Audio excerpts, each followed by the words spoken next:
I, 34M, have been married to my wife, 33F, for 10 years, and we share a 5-year-old son.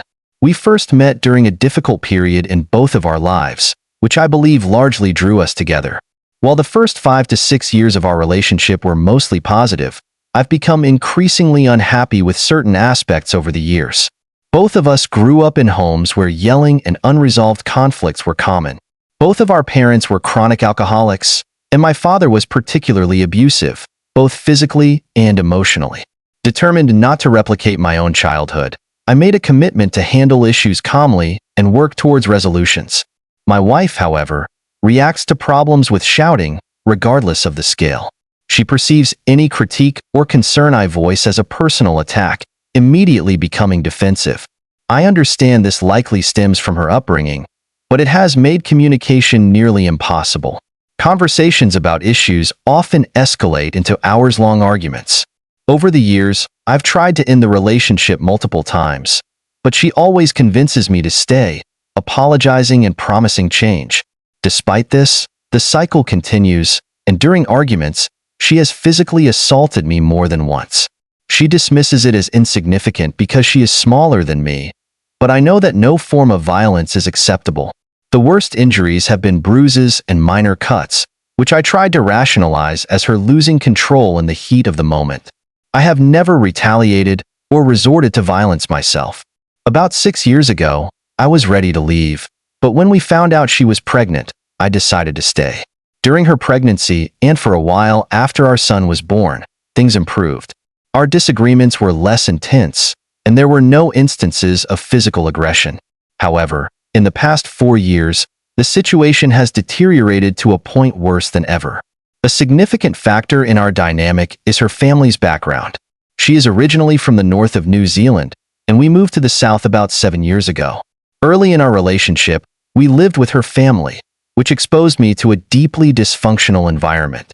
Her mother attempted suicide twice during that period, her father faced legal issues for a workplace assault, and her sister suffered a psychotic episode that led to hospitalization after assaulting her boyfriend.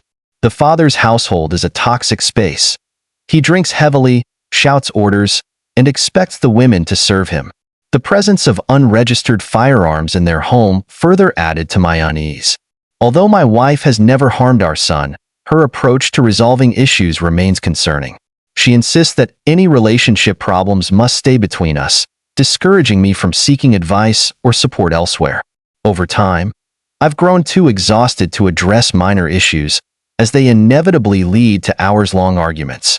She also forbids taking breaks or space during conflicts, citing bad experiences with an ex, and has refused all suggestions of couples counseling.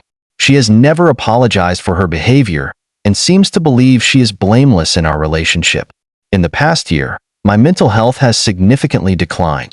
I've been seeing a psychologist through work, I'm in emergency services, and it's become clear that feeling trapped in this relationship is a major source of my distress. I've concluded that ending the relationship is necessary for my happiness and to provide my son with a more stable environment. I believe he would benefit from 2 happy homes rather than one dysfunctional one. About 4 to 5 months ago, after another heated argument, I told my wife I wanted to separate. Her response was devastating. She said she would move back to the north with our son and prevent me from seeing him. Knowing that family courts in New Zealand often favor mothers unless extreme circumstances are involved, I felt powerless. Following this, I consulted a family lawyer to understand my rights and options. Since then, I've been treading carefully in the relationship, trying to avoid conflicts to protect my access to my son. A few months ago, I had an emotional breakdown at work and confided in my work partner, 32F, about my situation.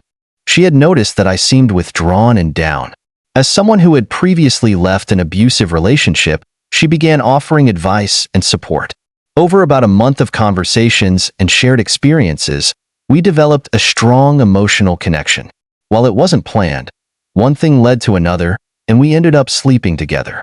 It wasn't just about the physical aspect. I felt a sense of comfort and emotional support that I had been craving for the last decade. I shared this with my psychologist, admitting that while I knew I should feel guilty about cheating, I didn't, and that made me feel like a worse person. My psychologist explained that it's a common human response to seek out unmet needs elsewhere, especially after being deprived of them for so long. Around 4 weeks ago, my wife went through my phone while I was asleep, suspecting something had happened. She found evidence of my infidelity and woke me up by throwing my phone at my face and punching me several times. I managed to grab my phone and recorded her assaulting me for the next 3 minutes. I admitted to cheating and apologized repeatedly, but she became enraged and threatened to take our son away from me again. I sent the video evidence to my lawyer as a precaution, knowing how serious her threats were. Strangely, my wife then decided to call the police on herself, reporting the assault. She claimed it was to get ahead of the situation before it got worse for her. She was convinced the authorities would sympathize with her because of my infidelity, believing the evidence I had would have no impact. When the police arrived, they took reports and asked if I wanted to press charges. I told them I hadn't decided yet. It's worth noting that my wife is a primary school teacher, and a conviction for assault or domestic violence could result in her losing her teaching registration. Despite everything, I don't want her to lose her job because she still needs to provide for our son when he's with her. Even though we're no longer together, I genuinely want her to find happiness. Since the incident, I've moved out and finally feel like I can breathe. The space has been a relief. My wife hasn't attempted to move away with our son yet, but my lawyer has reassured me that if she tries, I can involve the police, as it would constitute kidnapping.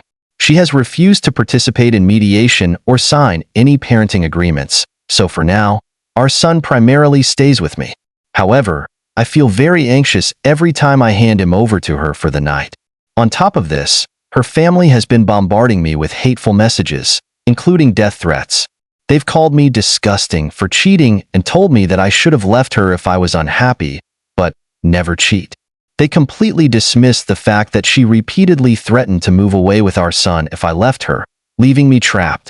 Thank you for reading this long explanation. I'm wondering, am I the asshole for cheating on my wife?